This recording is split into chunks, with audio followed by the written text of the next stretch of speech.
This week on My Classic Car, we'll travel to Ocala, Florida for a look at a couple 70s Fords, a 73 Gran Torino and a 71 T-Bird.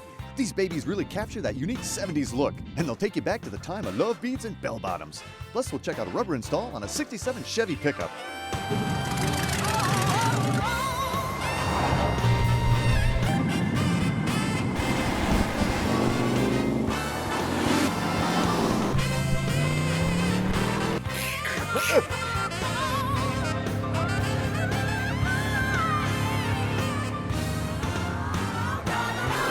Hi, I'm Dennis Gage.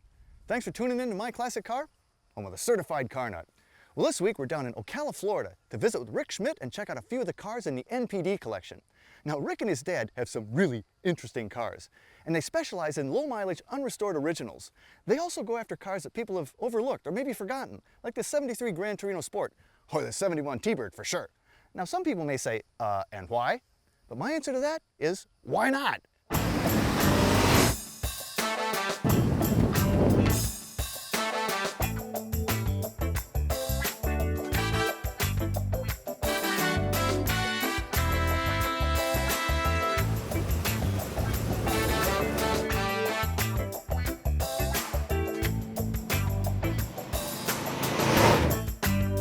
Hey Rick, how you doing, man? Doing great. Good to see you, Dennis. Always great to see you. Looks like we got a 70s theme going today. We do have a 70s theme going today. You know, I always say the early 70s, they were wild times near as I can remember. You didn't wear your bell bottoms. I should have worn the bell bottoms and love beads. Because that's the feel I get with these cars. You know, Yeah. This is taking me back to a Starsky Hutch era. You know, it's a muscly time. This is an era of cars that's been so overlooked and so just forgotten about through the 80s and 90s, which was really when my dad and I were heavily collecting these because everybody else was looking the other way, and we were like, those are going to be neat Who cares someday, about these? and let's get them while we can find them, because so few people actually kept and cared for these types of cars that they're the rarest of the rare. These cars are really stars when I take them out. I get more attention in these types of cars than I do in my old GTO, for instance, or Sure, a because 57 you see Ford. those. But when was the last time you saw a 73 Torino, Gran Torino Sport? Very right? few. Let's talk about this baby. This again is a it is an unmolested, untouched. All original paint. original It's car. never been a part, completely original and restored car. How many miles? It's got just a touch over 40,000 original miles. It's a Q-Code Cobra Jet 351 4-barrel, Wow. which was the highest horsepower engine you could get in a Torino that year. They offered a 429, but to be blunt, the 429 was a dog. Really, eh? It was the Q-Code 351 Cleveland Cobra Jet that made better power, and you could get it with a 4-speed manual transmission, which this car also has, Whoa, so with the 350 axle. Nicely optioned. So this is the best performing Torino that you could buy in 1973. And in that it's black. Black was not a factory available color in 1973. Oh, really? I didn't know that. So the original special owner order? special ordered this car and paid $99 Whoa. for the special paint option. And you can always tell a special paint car because it has the argent bumper filler. When we were standing here, there's something I noticed about this car that I'd never noticed before. It was just how much of a curve there is to this windshield. How, most windshields are fairly flat, you'll get a little curve on the edge. But if you look at this, it's almost like a turret, the way this trim strip comes around and the window wraps around and tapers down into the hood. It's a very radically styled car when It you really is. think about it, and it pulls up. It's a beautiful car going down the road. I've always been a fan of these 72 and 73 Torinos. And 73, what differentiates it is it has the big 5-mile-per-hour mandated government bumper on it. But, cool interiors, straight black. You know, About as all black as it black gets. buckets and console. You see the 4-speed there. Rear shifter. It's got the rally gauges with full instrumentation and tachometer.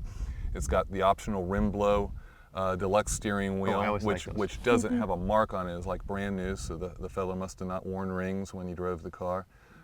It's just absolutely brand new. Even the carpet has the original style inserts, which are not reproduced.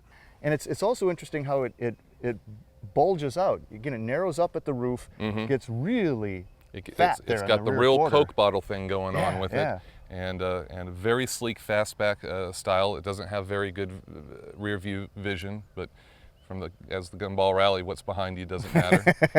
So, but also really small taillights for such a big car. Yep. And this is unrestored. You guys have done nothing to this other than clean it up. Nothing but clean it up. There it is, 351 4V. Yeah, that's the last year for the Cobra Jet. It doesn't look terribly eye candy-ish to the untrained eye, but to your die-hard Ford fan, it's just a treasure trove of originality. We're still running on all of our color-coded original vacuum lines you can see in there, yeah. and all the little paint stripes and markings on everything is still The ones that hanging came in there. from Right. the factory, that were put on in the Right. factory. Nothing's been resprayed or refinished.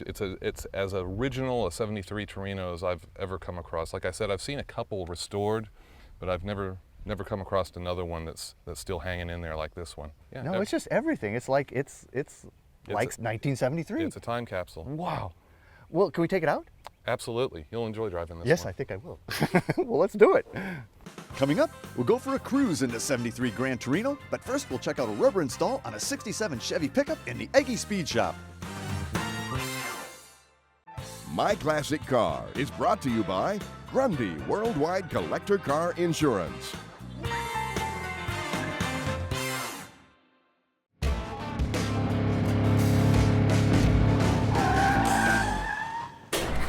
Hey, I got Matt Agosta from Steele Rubber Products in the shop with me today. How you doing today, Matt? Doing great, Dennis. Great to have you back. You know, every time you come here, I learn something.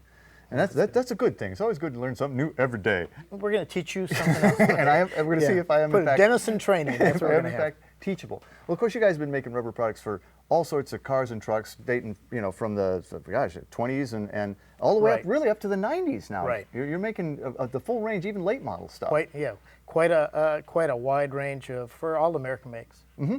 Well, now when you were here last year, we showed how to put seal in a back window glass of a Chevy truck. Right. And today we're going to look at how tough it is, or not tough, to put the windshield seal in, right? Yes, the difference between a back window and a windshield is that the windshield had a reveal molding inside the rubber. Ooh, so I'm going to show you how to take it off so that you can save your reveal molding and your glass if you want to, and then how to put it back on. Okay, Professor, it's time for class. Okay. Through the wonderful tool called a razor, you run that between the glass and the rubber all the way down to the reveal molding leg, and that cuts that little rubber edge in there. Then you can pull that piece out. Oh, so you're going all the way down here. You're basically slicing that away from the original piece, right? Right. And we're going to do that all the way around. Okay. And that'll relieve the pressure against the glass and your reveal molding. So as soon as the glass lets off, which is going to do real nice and easy. So See with that away, she just comes right forward, huh? Right, and then you can just pull the chrome off, without any damage to any of that chrome reveal. Looks like the seal just kind of falls away too. Right. Lift the windshield out carefully. Get that out And of the way. then there's a clip in the center usually that's a slide clip that you unclip and you can take the two sides off. And there's no adhesive or anything? No, they didn't use any that's nice. bedding putty or anything. Probably still want to clean the channel up before you go back, though. You want to make sure everything's clean. If you got any repairs you need to do, that's the time to do it. Then we put the rubber back on. We put it on the new glass. Just push it up all the way, Everything all the way just nice and go tight. all the way around the perimeter. Push it in nice and tight. Then we put the reveal molding in the rubber. And Oh, it's it got a actually little goes leg. on now. Right. And that'll also hold the rubber to the glass. So Okay. when you move it, it's not going to flip out. But that rubber the reveal molding has a leg that has to go behind that glass. And now it's time for the rope trick. The rope Right? trick, right? You put the rope in a groove for the rubber leg that's got to go over the pinch well. And What are you spraying on there? and that's soapy water we spray on it so that the windshield can move if it needs to. A little lubrication? Yeah, just lube it a little bit. It'll Lay it back in help it place? center itself. Gently. Right. And you start from the center bottom, and you get that rubber lip pulled over the pinch well. So as you pull the rope out, that rubber lip just comes over the pinch well. Right. And this is when it's good to have a buddy help you because you want to put down pressure Uh-huh. on that glass to make sure that everything seats down, especially as you come around those corners. As you get closer to that center, it's going to just snap in place. So that pops out there and And you're done. that's it? That's sealed. It's done. That's all there is Wow. to it. And that's all it holds it in there and everything. The Man. mystery of putting a windshield. Man, I do love learning things. That doesn't look that bad. No, it's not that difficult to do. Even the removal's not bad. Well, what we just did, I guess we just put this We baby just in, put the right? windshield in, right. This one, like I said, this has the groove in there to put your reveal molding in. Uh-huh. And then Last this- time we did the back window. Right. Now, we also have a lot of other parts for that pickup. I would expect Of course. nothing that's less, of course, right. In order to seal it, you need door rubber. Door here, yeah. You need vent window seals. And then we've also got the bumpers for under the hood and various other parts that'll seal that truck. And not only that truck, but trucks up into the 90s and back into the 20s, and same for cars, basically, right? Exactly. We've got such a wide range of parts that I even have a hard time even remembering what I have Keeping anymore. track of them all. I can't keep track of them anymore. Well, Yeah.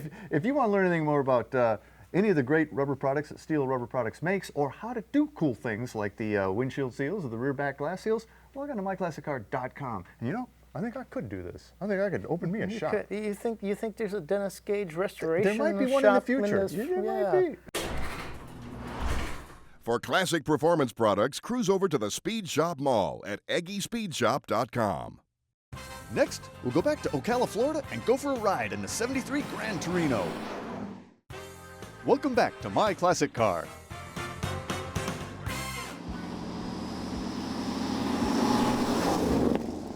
Well, you know, it sounds like a bigger engine than a 351, actually. Yeah, it does. It has a lot of bark. Feels like it's got a fair amount of bite, too.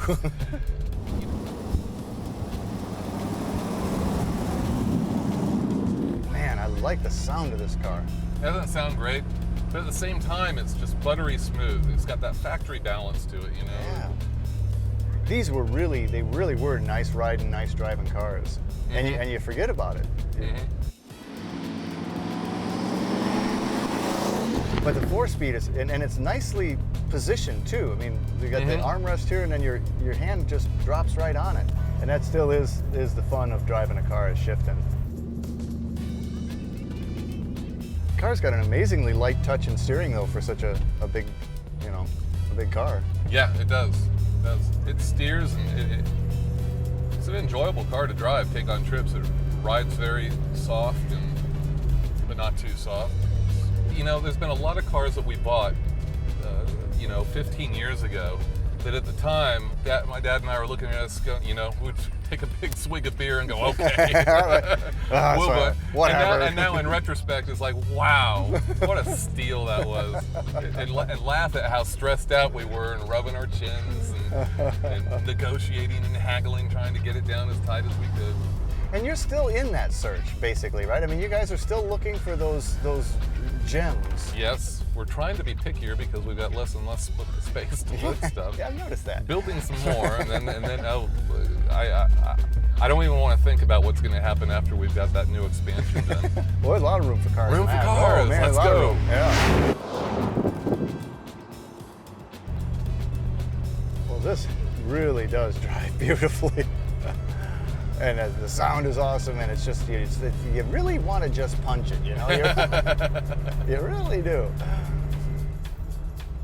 Well, I'm loving it.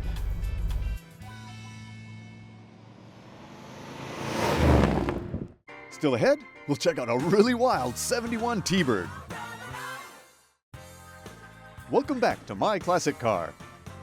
That Torino is a strong running car like the Isn't it? 4-speed. Yeah, it makes it. And she sounds good.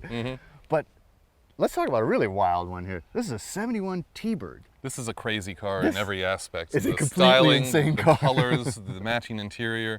It was one of those cars that was just so eccentric that I was drawn to it immediately. Now, you've named this car, right? Yes, this car's name is Huggy Bear, and I don't name cars. In fact, I've never been a This is fan the of first that. one you've ever named, right? But we had it at a show, and I had a big group of friends was with me, and we were just sitting in our chairs, and the car was being mobbed. You wouldn't believe how much attention the car was getting, and they were all trying to name it, but they were all using these disco themed No, man, it's before names. disco. This And is this is way pre-disco. before disco. So I came up and I said, it looks like the type of car that Huggy Bear would have driven. And as soon as it came out of my mouth, that was the end of that. Everybody was like, "Yep, the car's name is Huggy Bear." So. Well, I'm a Thunderbird guy. I've got several of them, and I love these cars. But now, in this era, this body style started in '67, and at that point, Thunderbird got a thyroid condition. It got big. It was built on the Continental platform. They were right? building. They started building it on the Continental Mark III platform, and yeah, it was. It's a chopped and channeled Lincoln. Right, That's what it is. right, That's what it looks like. Right. But in '67, when this body style was launched, it was a flat front end, big, long, oval, hideaway headlights, But then in 70, I think, it was certainly in 71, it grew this beak. I mean, and that's a very Pontiac-esque beak almost. It's Pontiac-esque, but also in the LTD, in the full-size Ford line, they started introducing a smaller version of that beak. But this is another original car. It's not particularly low mileage, but this is an unrestored car too, right? It's totally unrestored, all original paint, all original trim, which is just amazing. How many on miles? the car. It's got over 70,000 miles on it. Well, now also, this color is pretty wild. It's kind of It's a called butterscotch or something. Light yellow gold. Okay. And you could only get light yellow gold in 1971 on Thunderbird or Continental. Oh, so if you wanted to look this way, You had to have spend some money coin, if you right? want to look this good.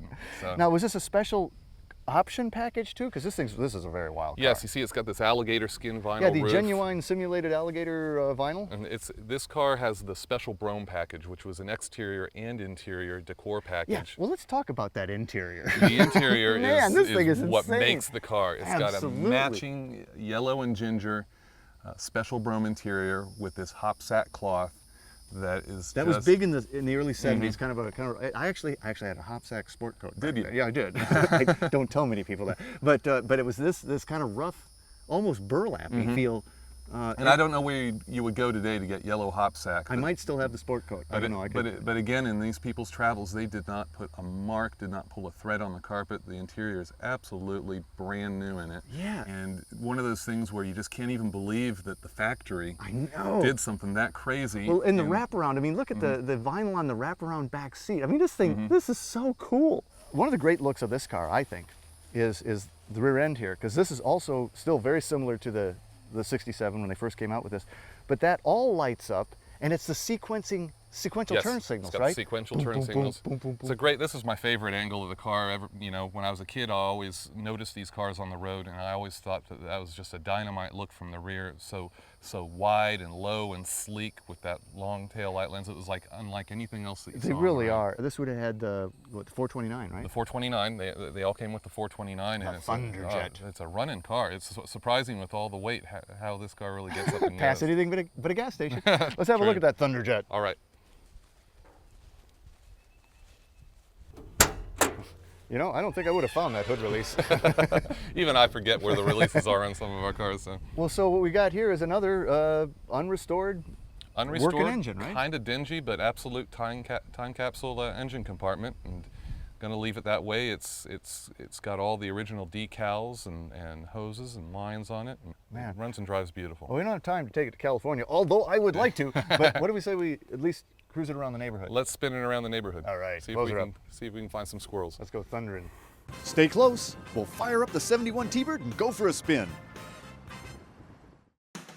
Brought to you by Grundy Worldwide Collector Car Insurance and by U-Coat It, the official floor coating of the Eggy Speed Shop. Welcome back to My Classic Car.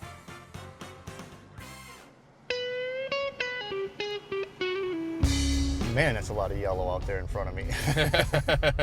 You really, you know, that the hood's kind of up there. You're kind of looking out over the hood, aren't you, on Yeah, this car? it's got a good sized crown to it. Boy, this is a car that floats. Yeah. And these high back buckets are nice. They hit you just right. Yeah, this car's real comfortable to sit in. You know, this car doesn't lean when you corner, and that's what I always found about T-Birds. They corner so amazingly flat for these big, hulking monsters that they are.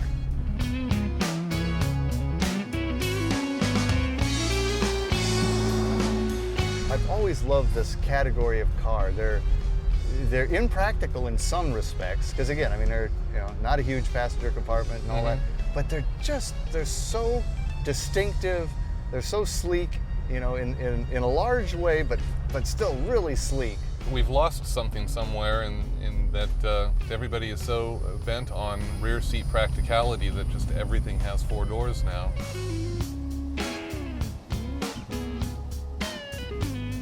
You know, a big difference between this and the Gran Torino that we just got out of is, that thing, muscly stance, the exhaust burble, you can hardly hear this car. No, it's quiet, it's low, it's sleek. With the windows up, it's very tight Doesn't have any wind noise. It's a really well built. It's a Continental. It is a Continental in the feel, and it just, you know, there's no wander. You can feel that she's heavy, and it just goes down the road straight as Right. an arrow. Yeah, you just float along in this baby.